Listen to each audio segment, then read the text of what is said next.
Bonjour Laurence Belriti, merci de participer à cet épisode de notre toute nouvelle émission de Ruelle. Donc on est ravis de t'avoir avec nous, merci d'être là. Alors du haut de tes 29 ans, tu es titulaire d'un Master 2 en droit international et tu es aussi et surtout professionnel de body karaté. Et tu excelles dans cette discipline puisque tu as remporté 6 fois la Coupe de France de body karaté. Du coup, d'où est-ce que ça te vient? Comment est-ce que tu expliques cette passion? Alors, moi, j'ai commencé le karaté d'abord quand j'avais 4 ans. Donc, c'est vraiment un sport de famille à la base. Mes deux parents sont deux grands champions. Ils font partie des personnes les plus haut gradées de la fédération. Ma maman, par exemple, est double championne du monde combat. Elle est 7e dan. C'était l'une des premières femmes à être 7e dan de la fédération. Mon père est 9e dan, donc c'est le plus haut gradé mondial en karaté Wadoryu, parce qu'il y a différents styles de karaté. Et puis, ils ont des titres en compétition aussi. Mon père est 5 fois champion d'Europe, enfin, etc. Et donc, voilà, moi, je suis née presque sur les tatamis, en kimono. J'ai des photos où je suis tout bébé et mon père me tient dans le kimono en faisant les indications et tout. Donc, c'est vraiment un sport, c'était presque logique que je fasse ce sport. Comment est-ce qu'ils t'ont vraiment transmis cette passion? Ils t'ont emmené avec eux? Ils t'ont montré des photos? Enfin, comment ça s'est fait? Alors, quand j'étais petite, je faisais 6 sports différents. Je faisais du basket, de la gym, de l'équitation, de la danse, karaté. Enfin, je faisais un petit peu de tout. Mais bon, après, quand mes parents font le même sport, ma sœur aussi, enfin, tout le monde faisait ce sport-là autour de moi, même mes amis les plus proches. Au fur et à mesure, on se fait des amis dans le sport dans lequel on va le plus souvent. Donc, du coup, voilà, c'est cette voie-là que j'ai choisie. Surtout que dans les autres domaines, je ne me voyais pas non plus en faire mon travail. Et ce domaine-là, voilà, c'était celui qui m'inspirait le plus, forcément. Donc, j'ai choisi ça. Et puis, oui, effectivement, au départ, ils m'ont un peu forcé. Ils m'ont dit, non, viens au karaté, tu verras, ça va t'enseigner des valeurs, ça va t'apprendre des choses, ça va t'apprendre une certaine rigueur. Et donc, effectivement, ça m'a vraiment... le karaté, finalement, ça a été ma ligne de conduite. Et c'est ce qui m'a, au travers de la compétition, donné cette ambition que j'ai aujourd'hui. Donc, finalement, je suis bien contente qu'il m'ait incité à le faire parce que c'est vrai que c'est la mentalité dans les arts martiaux, c'est quelque chose que j'aime beaucoup, qu'on ne retrouve pas forcément dans tous les sports. Plus spécifiquement sur le body karaté, j'ai entendu dire que cette discipline a été créée vraiment par ta propre mère, en fait, de toutes pièces. Donc c'est impressionnant et c'est ce que tu enseignes aujourd'hui, alors c'est ça? C'est ça, aujourd'hui je suis représentante nationale du body karaté. Mon but, en fait, c'est de féminiser le monde des arts martiaux, d'attirer des nouvelles licences féminines, parce que c'est vrai que majoritairement, quand on regarde au niveau de la Fédération française de karaté, sur 250 000 licenciés, on va dire qu'il y a à peu près entre 30 et 40% de femmes, alors qu'en body karaté, il y a 94% de femmes. Donc, c'est vraiment l'objectif premier. Et après, oui, ma mère a créé cette activité à la base pour attirer les femmes vers la pratique du karaté de manière ludique et sans affrontement. Au final, on s'est rendu compte que ça pouvait attirer vraiment plein de publics totalement diversifiés et que c'était vraiment une manière, une porte d'entrée vers les arts martiaux pour une femme qui, à la base, aurait jamais pensé franchir la porte d'un club de karaté. Ok, d'accord. Voilà. Et du coup, aujourd'hui, il y a toujours cette dimension ludique sans combat ou c'est devenu un peu plus agressif, si je peux dire?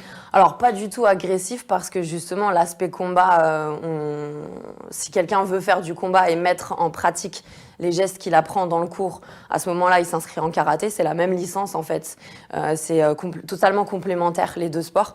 Donc, le jour où il a envie de mettre en pratique ces gestes, il s'inscrit à un cours de karaté. Maintenant, le body karaté, c'est pas que c'est plus agressif, c'est juste que j'ai intégré ce sport dans le cadre, entre guillemets, de la self-défense. Pas de la self-défense d'un point de vue physique, parce que pour moi, la première réaction à avoir quand on veut se défendre, c'est pas forcément en venir aux mains, pas du tout même. Justement, il faut éviter d'en venir aux mains. C'est vraiment en dernier recours qu'on en vient aux mains. Donc, c'est plutôt tout cet aspect psychologique, intellectuel. En fait, c'est le fait de développer une attitude. Une attitude pour avoir des réflexes, des automatismes qui te permettent de te défendre simplement parce que tu te laisses plus faire. Tu reprends le contrôle de ta vie, tu sais dire non. Voilà, en fait, en body karaté, c'est cette attitude qu'on développe.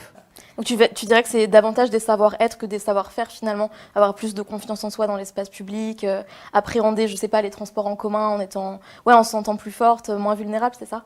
C'est ça, simplement pas dans le fait d'être parano, mais dans le fait d'être au courant qu'un danger est susceptible d'arriver où qu'on soit, et du coup on est un peu plus alerte.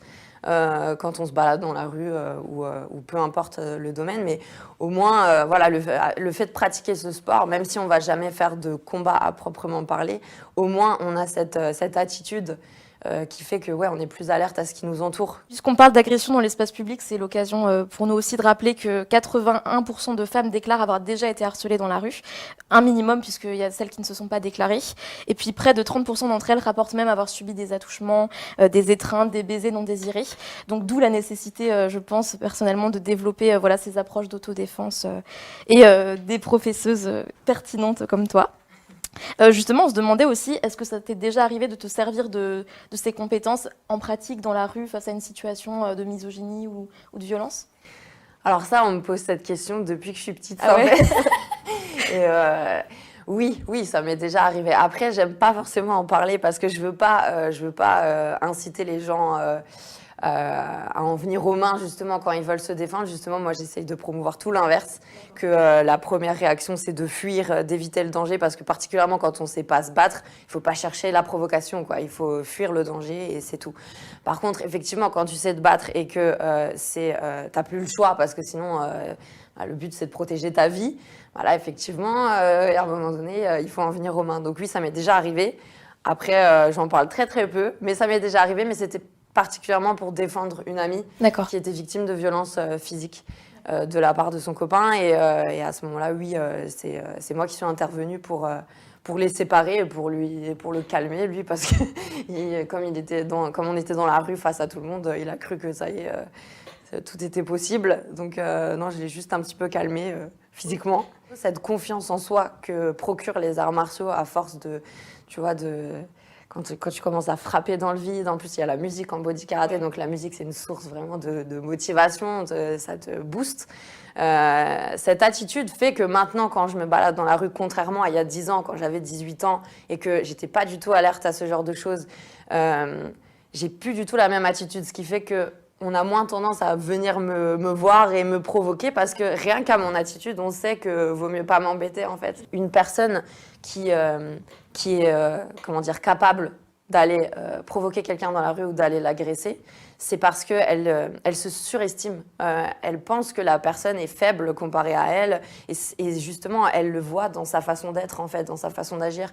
Parfois, une fille qui n'a pas forcément confiance en elle, voilà, elle est là, elle baisse le regard, et tout de suite, c'est des personnes qui arrivent à cerner ce genre de personnalité, et voilà, et c'est comme ça que ça se passe. Et du coup, c'est entièrement l'aspect physique, où il y a aussi des savoirs rétorqués, la pratique de la répartie, le regard, des choses comme ça. Dans mon cours, en fait, j'aborde les deux. Okay. C'est-à-dire que globalement, vu qu'il n'y a pas d'affrontement, vu qu'il n'y a pas de combat dans mon cours, globalement, je vais me concentrer sur l'attitude, le fait de créer des réflexes, des automatismes, etc.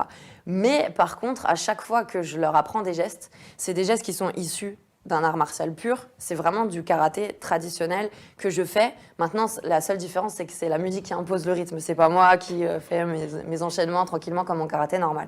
Là, c'est la musique qui impose le rythme. Donc, c'est la seule différence, parce qu'après, je leur explique tous les gestes. Dès que je vais aborder de nouveaux gestes, je vais leur dire, voilà, ce geste-là, il sert à ça. Par exemple, une situation d'étranglement, comment vous allez réagir, vous faites ça, vous pouvez réagir comme ça. En fait, je leur apprends des gestes de self-défense dans le cours de body karaté, mais sous couvert d'une activité vachement ludique, en musique et tout. Voilà, elles sortent du cours, elles n'ont pas seulement transpiré, elles ont appris des choses qui pourraient éventuellement leur servir si elles doivent se sortir d'une situation délicate. Il y a vraiment un gros clivage entre filles et garçons dans les pratiques sportives, en tout cas les sports de combat. Du coup, j'ai relevé quelques chiffres. Ça date de 2013, c'est peut-être un peu obsolète. En 2013, le ministère des Sports, de la Jeunesse et de l'Éducation avait déterminé que parmi les licenciés de 18 ans en judo, il y avait 75% de garçons et 25% de filles. C'est vrai que ça doit être aussi vraiment conditionné par les médias, parce qu'à l'époque, on ne mettait pas vraiment des actrices principales dans les films d'arts martiaux femmes. C'était beaucoup plus des hommes, quoi. À l'époque, je ne vais pas citer tous les noms, mais les plus connus, c'était des hommes. Alors qu'aujourd'hui, on voit de plus en plus de femmes être actrices principales de films basés sur les arts martiaux. Donc c'est ça aussi qui incite les femmes à pratiquer un peu plus les arts martiaux, à s'intéresser à ça, parce qu'elles se disent moi aussi j'ai envie d'être forte comme ça, moi aussi j'ai envie de savoir me battre et tout, voilà. Donc il n'y a plus du tout la même approche, et c'est aussi parce que c'est beaucoup plus médiatisé maintenant. On donne plus de crédibilité aux femmes. Ouais, il y a plus de modèles disponibles. Ouais. Et tu penses que c'est l'une des seules raisons, comment toi tu expliquerais ces différences dans le sport de combat ? En tout cas, avant Enfin, sur les chiffres que je t'ai mentionnés. Bah, par exemple, moi, ce qu'on me répète depuis que je suis petite, c'est oui, mais est-ce que tu t'es déjà battu contre un homme? Voilà, à chaque fois que je mets une photo en train de faire un coup de pied ou une vidéo ou peu importe, c'est ouais, mais on aimerait bien te voir sur une cible. Est-ce que tu t'es déjà battu contre un homme? Est-ce que tu as déjà mis en pratique tes gestes? Enfin, ça, c'est des questions qu'on me pose depuis que je suis toute petite, H24. Donc là, pour le coup, là, je le vois, le sexisme.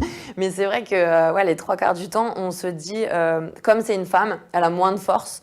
Donc, elle va pas savoir se défendre face à un homme. Donc, du coup, son art martial est beaucoup moins impactant que le mien. Il faut pas être plus fort physiquement, en fait, pour réussir à vaincre l'adversaire. Parfois, il suffit juste d'être plus malin ou plus intelligent. Et c'est pas forcément le fait de savoir utiliser ses poings, etc. Forcément, si je constate que la personne en face de moi fait le double de mon poids et que je vais pas réussir physiquement à rivaliser, bah, j'ai utilisé ma tête. Et c'est là que finalement, il aura beau avoir les muscles de tout l'univers face à moi. Si moi, je suis plus maligne que lui, je vais réussir à l'entourlouper comme lui. Et au final, c'est moi qui vais me sortir de la situation sans que lui s'en rende compte. De quelle manière, par exemple? Bah, par exemple, moi, ça m'est déjà arrivé quand j'avais 18 ans de me faire agresser à Strasbourg un dimanche à 17h. Donc, c'est pas du tout 22h, 4h du matin. Non, non, un dimanche à 17h, il y avait plein de monde dans la rue. Et voilà, j'avais le choix. C'était soit je répondais physiquement à l'attaque, parce qu'il me tenait comme ça. J'étais, la gorge, j'avais la nuque dans les boîtes aux lettres, tu sais, dans le sas de l'immeuble, il y a plein de boîtes aux lettres comme ça. Il y avait la clé, j'avais la clé ici, comme ça, dans la nuque. Il me maintenait super fort. Il faisait le double de mon poids, le double de mon âge. J'aurais jamais pu rivaliser contre lui, mais alors pas du tout. Et c'est vrai que là, dans ma tête, je me suis dit, bon, c'est soit je lui mets le fameux coup de genou qu'on nous dit de faire depuis des années. On dit oui, tu vises les parties, machin. Ça, c'est totalement faux. Donc là, je me suis dit, soit je fais ça, parce qu'en fait, il n'y avait que ça que je pouvais faire. Hein. Il était tellement prêt, il y avait que le coup de genou ou alors un coup de coude à la limite, mais comme il me tenait, c'était impossible. Donc c'était soit je répondais physiquement, soit dans ma tête, je me suis dit, je vais jouer la psy et je vais parler avec lui jusqu'à ce qu'il me lâche. Et je vais essayer d'entrer dans son jeu, en fait. Si je suis plus maligne que lui, peut-être que je vais retourner la situation. Et en fait, ça s'est passé comme ça. J'ai parlé pendant une demi-heure avec lui jusqu'à ce qu'il me lâche. Et je suis entrée dans son jeu. Je lui ai dit, mais tu sais, dans d'autres circonstances, si tu m'avais demandé pour aller boire un café ou même mon numéro, tu sais pas, je t'aurais peut-être dit oui. Alors que pas du tout, il était atroce. Hein. Mais bref, au moins, j'aurais pu, je sais pas, tu peux discuter. Ça se fait pas de venir, d'attraper une fille comme ça. Tu crois quoi? Enfin, quel est l'intérêt de ce que tu fais là? Enfin bon, et donc j'ai fait la psy avec lui pendant une demi-heure. Il me lâchait pas. Il a fini par me lâcher au bout d'une demi-heure. Il est tombé, il s'est mis à genoux. Il a commencé à pleurer. Il a fait « Ah, j'ai une femme, j'ai des enfants, pourquoi j'ai fait ça? Pourquoi j'ai fait ça ?» Et là, j'ai réussi. C'est pas une blague, hein. Ça a l'air grave, mais c'est pas une blague. J'ai réussi à choper son prénom, son nom, son numéro de téléphone. Parce que je suis entrée dans son jeu jusqu'au bout. J'ai dit « Bon, on efface tout, on oublie tout. On fait comme si c'était rien passé. Je vois bien que t'es pas quelqu'un de méchant. Donne-moi tes coordonnées et tout. Je te donne les miens. » Moi, je lui ai donné un faux numéro. Hein. Mais voilà, et au final... J'ai tout donné à la police le lendemain. Ils sont allés le choper. Et suite à l'étude psychologique qui a été faite sur lui, ils m'ont dit, voilà, si vous aviez frappé, en fait, il attendait que ça. Ça déclenche une réaction chez lui qui fait qu'après, il viole. Et il avait déjà violé 4 filles à Strasbourg. Et il était recherché pour ça. Donc, oh là là. Voilà. Alors justement, tu parles de légitime défense. On voulait t'en parler un petit peu parce qu'on sait que ça peut être un cadre juridique qui n'est pas très favorable aux femmes. Donc comment est-ce que ça se passe? Est-ce qu'il y a des choses à savoir quand tu enseignes l'autodéfense? Ou c'est un peu... Bah, à chaque fois que je pratique la self-défense ou que j'essaye de l'enseigner, de transmettre des choses en la matière, je précise toujours que le fait de pratiquer un art martial, c'est disposer d'une arme. Donc, la personne qui est en face de toi, même si elle vient t'agresser à la base, elle sait même peut-être pas forcément se battre. C'est simplement que, comme je disais avant, elle se surestime. Donc, sur le moment, si toi, tu sais réellement te battre et qu'après, ta défense n'est pas proportionnelle à son attaque et que finalement, c'est l'agresseur qui se retrouve plus mal en point que toi, mais ça peut être toi qui es en tort après parce que tu t'es pratiquant d'art martial. Surtout moi qui fais des arts martiaux depuis des années, qui ai déjà fait de la compétition, ça serait encore moi qui serais en tort. Par contre, ce que j'ai déjà entendu de la part de policiers, et ça me semble logique et encore heureux, c'est que finalement aujourd'hui, étant donné l'augmentation des violences faites aux femmes, et particulièrement depuis le confinement, etc., finalement, quand il y a une femme qui vient se présenter au poste de police, même si l'agresseur a le nez cassé ou je sais pas quoi et qu'elle a réussi à se défendre, limite les policiers ils vont lui dire bravo madame, et ils vont pas aller encore dire oui, il a le nez cassé, c'est à cause de vous. Enfin voilà, les 3/4 du temps, y a tellement de femmes qui se font harceler dans la rue, il y a tellement de situations de violence envers les femmes que finalement ils sont assez sympas à ce niveau-là, même si tu t'es vraiment défendu violemment. Il faudrait vraiment que ça soit très très grave pour qu'ils s'en prennent à toi, quoi. D'accord. Puis j'imagine que dans ce genre de cas, on a juste envie de partir, on n'a pas envie de continuer l'interaction, quoi. En plus, parce qu'on ne sait pas si la personne a une arme. On peut jamais. Encore dans les cours, on sait si c'est un coup de pied qui va nous arriver dessus, on sait si c'est un coup de poing qui va nous arriver dessus. On dit voilà, si c'est telle attaque, tu vas répondre avec telle défense. Or, dans la rue ou dans le cadre d'une agression, déjà, il y a des facteurs d'imprévisibilité énormes, du style le stress. Le temps, je sais pas, les réactions, la personne, on ne sait pas si elle a un cutter, si elle a un pistolet, enfin, on ne sait rien en fait. Donc, on est obligé de prendre en compte tous ces facteurs d'imprévisibilité et protéger sa vie. C'est tout ce qu'on a à faire. Le reste, il faut fuir après. D'accord. Et ces facteurs d'imprévisibilité, même par exemple le facteur de la sidération chez les femmes, c'est quelque chose que tu travailles aussi dans tes cours ? Je le travaille à fond parce que c'est justement ce qui m'est arrivé pour ma part.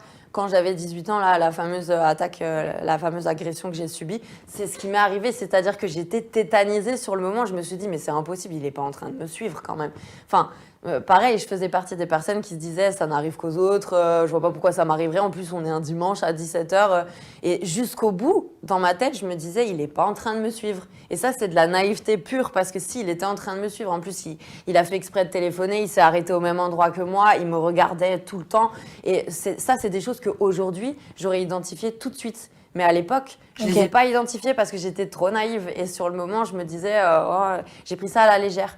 Alors qu'aujourd'hui, sans être parano, je le vois tout de suite. Quand il y a quelqu'un qui est susceptible de me mettre en danger, je le repère tout de suite. Et c'est cette faculté d'anticipation et d'analyser tout ce qui se passe autour de moi. Ça, c'est aussi la self-défense et les arts martiaux qui te l'apprennent. C'est pour ça que j'incite les femmes à le faire. Je voulais revenir sur ce que tu as dit. Tu as parlé du fait que tu avais été souvent dénigrée par rapport à ton sport, dans le sens où on voyait plutôt ça comme une activité, mais que tu n'étais pas capable de combattre un homme. Et est-ce que ça, c'est des remarques qui sont arrivées souvent ou est-ce que tu as eu d'autres remarques déplacées ou dégradantes de ce type-là ? Ouf, oui. Surtout quand on est une femme dans le milieu des arts martiaux, encore plus dans le milieu un petit peu dans une fédération qui est principalement avec des responsables masculins, etc. Ou alors dans un sport de combat. Déjà, sport de combat, forcément, majoritairement, il y a des hommes, etc. Donc oui, j'en ai eu plein. Les réflexions qu'on m'a faites le plus souvent depuis que je fais du body karaté, c'est « Ouais, mais tu fais pas du karaté, tu fais de la danse ». Voilà, simplement parce qu'il y a de la musique, donc il y a de la musique, c'est de la danse, ouais, la perspicacité, on est au max.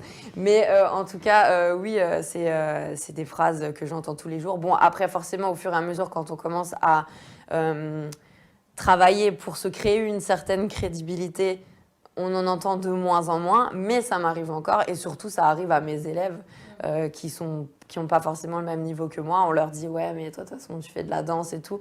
Il faut savoir qu'en karaté traditionnel, il y a deux types de personnes. Il y a celui qui choisit de faire la voie kata. Donc un kata, c'est un combat multidirectionnel face à une personne imaginaire. En fait, c'est une démonstration physique, une succession de mouvements. Et puis, il y a le combattant, donc, où là, il y a un affrontement face à quelqu'un. Et en fait, finalement, même dans le karaté traditionnel, au sein du karaté traditionnel, on retrouve cette même forme de sexisme, entre guillemets, parce qu'il y a pas mal de femmes qui choisissent la voie kata, même s'il y a énormément d'hommes qui font du kata, hein, mais il y a pas mal de femmes qui choisissent la voie kata. Et quand on est pratiquant de kata, moi, j'étais spécialiste kata en compétition en Coupe du Monde. Je suis allée à la Coupe du Monde au Japon, j'ai ramené une médaille. Sur 30 compétiteurs, on était 5 à ramener une médaille. Et malgré tout, on m'a quand même dit oui, mais bon, c'était du kata, quoi.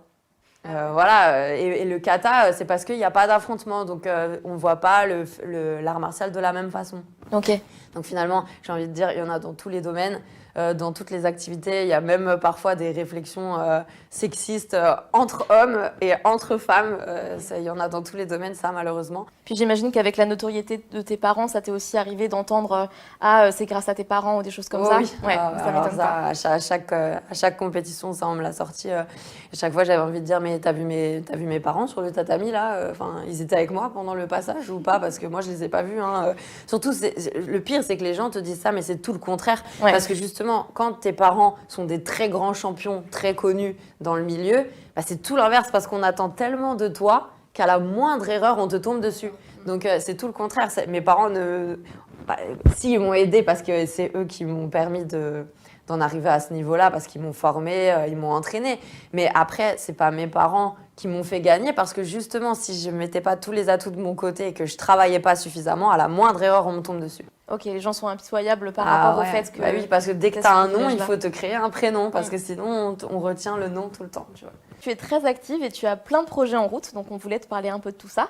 On a remarqué que tu as mis en route une association pour promouvoir le body karaté, du coup, que tu vas tourner dans un film qui traite justement de la féminisation des arts martiaux et que tu vas lancer ta ligne de vêtements, je crois. Donc est-ce que tu peux nous parler un peu de tous ces projets Alors, ces 3 projets-là, ils sont déjà faits. Ils sont déjà faits, ok. Ouais. Donc, en fait, ce que je fais à l'heure actuelle, c'est créer des événements sportifs qui, sous couvert d'un événement ouvert à tous, ludique et dans la bonne humeur, dans la convivialité, en musique, va permettre de réunir des éventuelles victimes de violences intrafamiliales avec des professionnels qui pourraient leur sauver la vie. Donc aujourd'hui, l'essentiel de mon travail repose sur ça, c'est organiser des événements sportifs qui peuvent aider des femmes qui en ont besoin, qui n'osent pas agir toutes seules, les mettre en lien avec des associations, les mettre en lien avec des avocates spécialisées dans le domaine. Voilà, donc moi finalement j'ai fait du droit, mais j'en ai pas fait mon travail, mais ça me sert quand même parce que du coup je crée ce tremplin.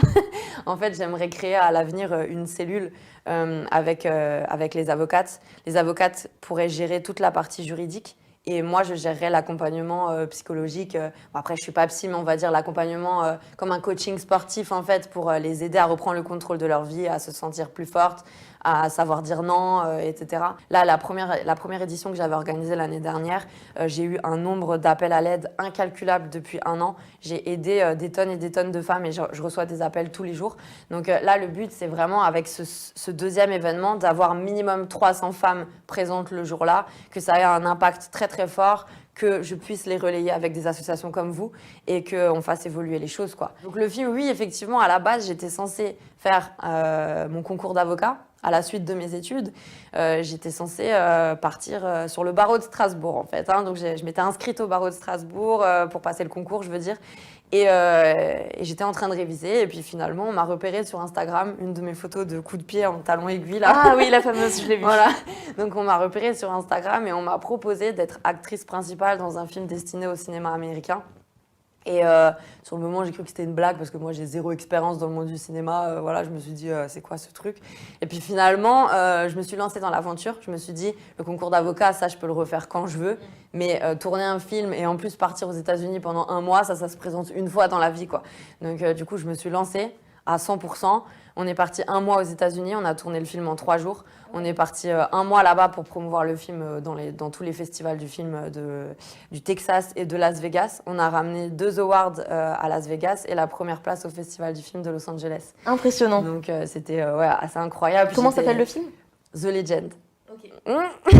Incroyable. Et en fait, c'était un moyen métrage de 25 minutes. Et le but, suite à ça, c'était de faire un long métrage, quoi. Okay. Maintenant, l'idée du long métrage, pour ça, il faut avoir le financement derrière. Donc, il y a le temps. Mais par contre, oui, le moyen métrage a eu vraiment du succès. Et c'était l'une des plus belles expériences de ma vie avec Dom Fred Film, la boîte de production. Ça peut paraître assez éloigné de ton milieu actuel, donc est-ce que tu avais déjà tout prévu ou tu voulais vraiment mener les deux de front, même dans un milieu professionnel? À la base, j'ai toujours su que je voulais être auto-entrepreneur, que je voulais être mon propre patron. Je savais d'avance que ça allait pas me plaire, l'idée de suivre des horaires, de respecter des contrats, etc. Je voulais vraiment tout gérer moi-même et être libre et indépendante. Mon mot principal, je sais pas si tu as vu le film Mange, Prix, Aime. Oui. Mon mot, c'est liberté. libre, tu vois. Donc, je veux vraiment faire ce que je veux, quand je veux. Et du coup, je savais d'avance que je voulais travailler dans le domaine du sport. Bon, après, voilà, quand j'étais petite, je voulais être chanteuse. Après, je voulais être actrice. Après, je voulais aller en fac d'art. Enfin, voilà, donc j'étais très, très dans le domaine artistique. Ma mère, qui est très terre à terre, m'a dit non, tu fais du droit, tu verras, ça sera mieux, tu pourras tout faire avec du droit. Et elle a eu raison parce qu'au final, maintenant, avec mon master, je peux faire ce que je veux. Enfin, ça m'ouvre pas mal de portes. Quoi qu'il arrive, aujourd'hui, si mon travail ne fonctionne plus, j'ai quand même un grand diplôme derrière. Donc, c'est vrai que je suis assez contente de l'avoir fait quand même. Maintenant, voilà, je ne sais pas totalement éloignée finalement, vu que je reste quand même.